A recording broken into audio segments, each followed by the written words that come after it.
Welcome back to High Guard TV, the YouTube channel Don Cameron and cohorts watch while complaining about low blows that never happened. I'm your host, Wolfgang, and today, High Guard himself has been dog tired. So he tasked me, his noble wolf, to do the review of the boxing matches this weekend. Can I get a hey, man? Relax, you guys, relax. I know you're excited to hear the wolf, but I'm taking time off. Oh, cool. So you know how you guys always give me shit for working. Well, joke's on him. My office gave me remote days so I can record during my breaks for y'all. I would do anything for you guys. Now, all you have to do for me is subscribe to the YouTube channel. Please.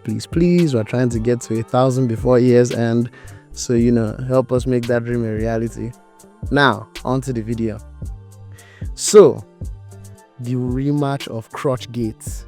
Dubious Daniel Dubois, the villainous geodude looking Machamp built motherfucker who knocked out my Ewure Anthony Joshua. Rest in peace, AJ, the real one.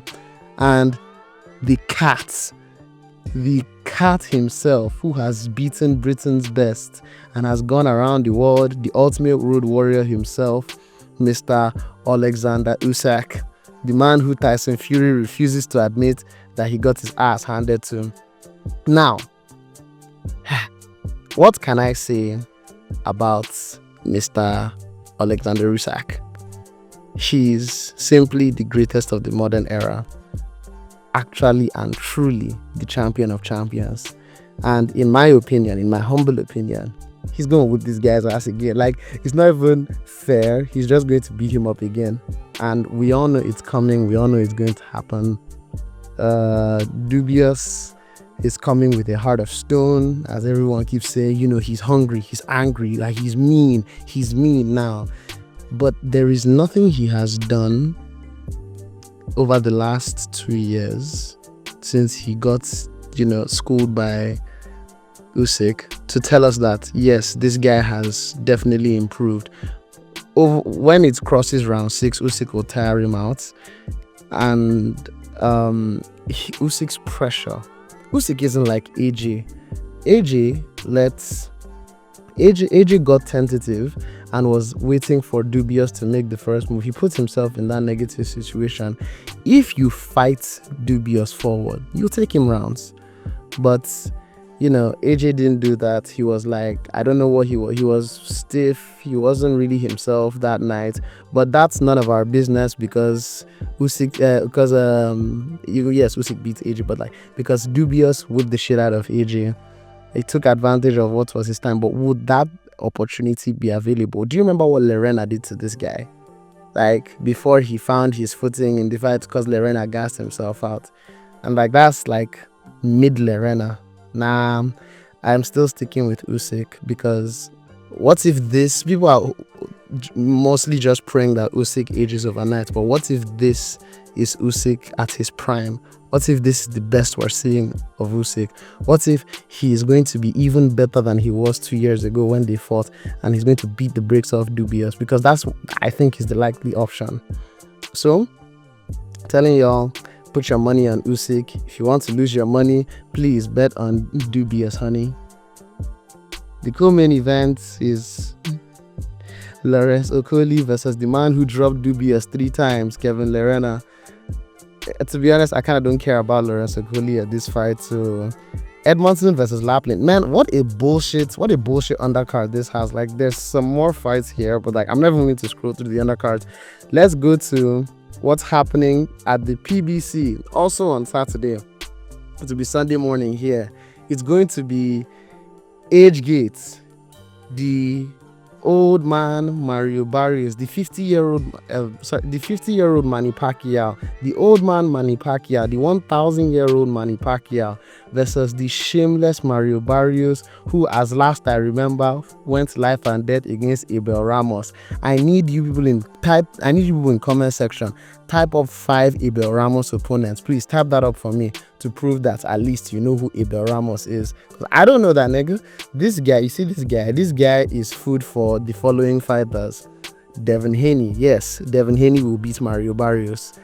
Ryan Garcia, Rolly Romero, the actual king of 147, Brian Norman Jr., Louis Crocker, Paddy Donovan, all those guys. You see him right here. This guy, this is food for all of them, which is why he's fighting a 56-year-old Manny Pacquiao. Shame on you. You in particular. Shame on you. You pathetic loser. Shame. Shame on you.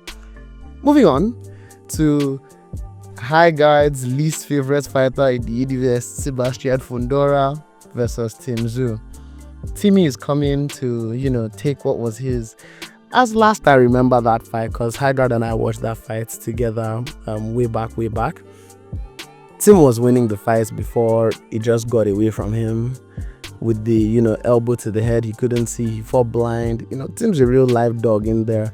So I'm thinking, Tim, he comes in with the right attitude, keeps his head low at this time. He could get it done. I'm thinking he could get it done. This guy's fight against Claudio Buca was actually really good. Like, let's forget that we're always like picking on him. He's actually a really decent fighter. But Tim can make it. I've seen guys like Tim Tszyu give him trouble. Lubin gave him trouble before his corner, threw in the towel.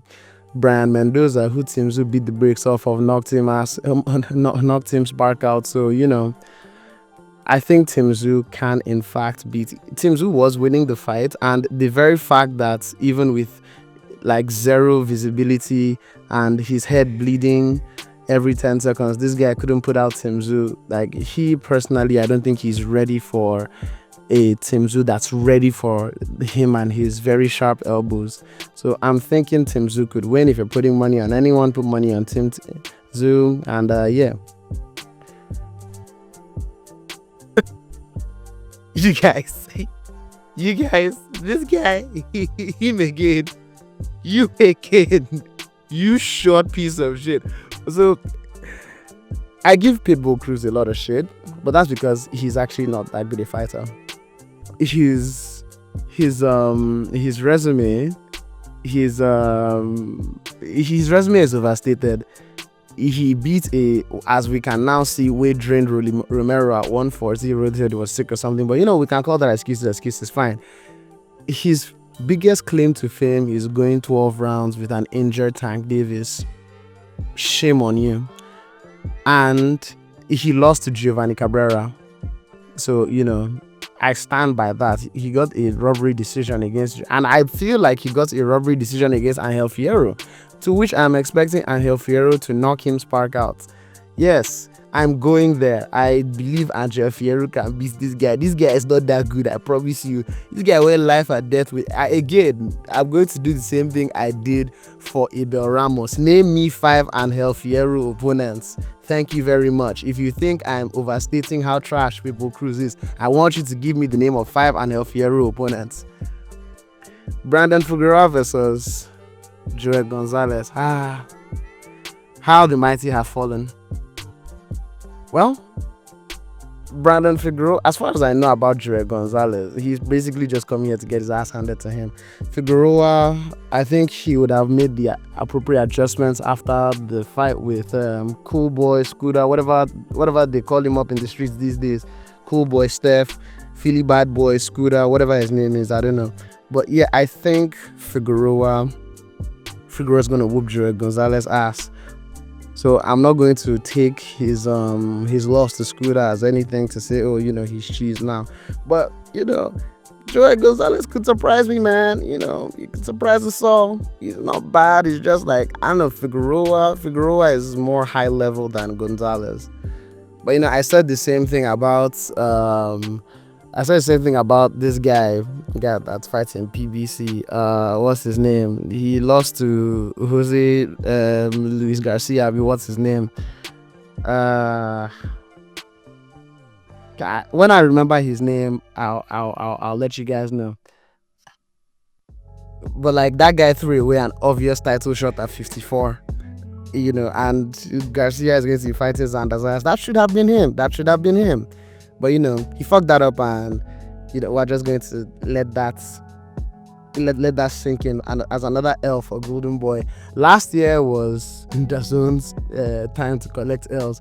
Golden Boy is collecting all the L's this year, from Garcia to Zepeda to that good. I really can't remember his name. I know his name is Charles something. I keep forgetting his name. Charles something. If you remember his name, type it up in the comment section. Now let's move on to Gary Russell Jr. versus Hugo Castaneda. This is basically just a formality. I know Castaneda has more of a chance than most people are going to give him, because Gary Russell has been out for a very long time. So 10 round lightweight showdown. Yeah, this is Castaneda has more of an opportunity because of ring rust. Castaneda is a live dog, He's a live dog. So, and since we're getting rid of that Mickey Mouse shit in boxing, thank you to Mr. Turki Alashiki and Shakur Stevenson for proving that we're done with that era of boxing. The niggas been getting in here to throw hands. So, if Castaneda makes it a fight and makes an aggressive fight, he could beat Gary Russell. Picasso versus Kameda. El Rey Picasso versus Castaneda. I think Picasso I think he was in the list of Inoue opponents. 118 to 122 is shaky. I don't know. Everybody is actually really high level there, so this could go. This is a true 50-50 fight, but I'm thinking Picasso can get this one done. But I would not count out Kyonosuke Kameda. Kameda is a live dog. He's not a murderer. So yeah, this is a foregone conclusion. Mark Masai is going to whip Jorge Mata's ass. And, it's actually a big shame that this is not higher up on the card. This should definitely be above this in the card. Matter of fact, now that I think I'll say, this undercard is actually really amazing. This shit fight here is this disgrace, headlined by this fraud against this old man. I can't believe we're letting this happen. I feel like we all need to collectively shame this individual for this bullshit he's pulling. You went life and death against Abel Ramos. I didn't forget that happened. You, Mario Barrios. Trash. Devin Haney whipped you. And I ain't even a fan of Devin Haney like that, but I think Devin Haney whipped this guy. Anyways, moving on to the third fight of this weekend. Yes, Hesibam Rodriguez is taking on the South African Fumelele Kafu. Bam Rodriguez is gonna take this guy head off, bro. Like, I'm not even joking. Like, y'all don't even know the leagues in difference. This guy is an awkward fighter. Like, he's a hard puncher, but he's very awkward. So he's gonna try and make shit awkward in there, but Bam's gonna knock him spark out, because Bam knows how to cut off this awkward guys. So yeah, I don't think this guy's gonna have anything that Bam ain't seen. So yeah, I'm thinking Bam Rodriguez by devastating knockout against the lost individual, Mr. Fumelele Kafu. Yes, Diego Pacheco versus Diego Pacheco will be in the main event, taking on one Mr. Oh my god, Trevor McCombie. I love this guy. This guy's an animal. Do you know what? I'm going to be controversial. I am rooting for Trevor McCombie, and I'm gonna tell you all why. Diego Pacheco was supposed to take on, take on Berlanga? He was supposed to take on a more high-level contender than who he fought. Then he was supposed to take on Osles Iglesias. Ducked that. He ducked 3 high-level contenders to take McCombie. I'm hoping this is a cherry bomb for him. I'm hoping he gets sparked out. But the likely outcome is Diego Pacheco is going to knock out Trevor McCombie, because he's a heavier puncher than even... Yeah, he was supposed to fight Christian Mbili. He sidestepped Mbili. And now Mr. Turki Alashiki, who has a massive brain in his head, wants us to get Mbili versus Lester Martinez, which I'm really rooting for that fight, by the by. And Amo Williams is fighting some dude I've never heard of, who's probably gonna wash. So shout outs to him for knocking out Cabbage Patches. So yeah, that's the video. It's a very full week of boxing, from Dubois and Usyk in the UK to Kafu and Bam Rodriguez in the US, and Ford Center to MGM Grand Arena. I cannot believe they booked this fight in MGM Grand Arena with Pacquiao and Barrios. This is very disgraceful. Like, honestly, I still cannot stand the fact that this individual is getting away with this. But you know what? I'm not the promoter. So let me know what you guys think in the comment section. Don't forget to like, share, and subscribe. Please, the subscribe part is the most important part. We're trying to get to 1K, guys. We're trying to get to 1K. And then, as always, don't forget to keep your hands up and protect yourself at all times. Love you all.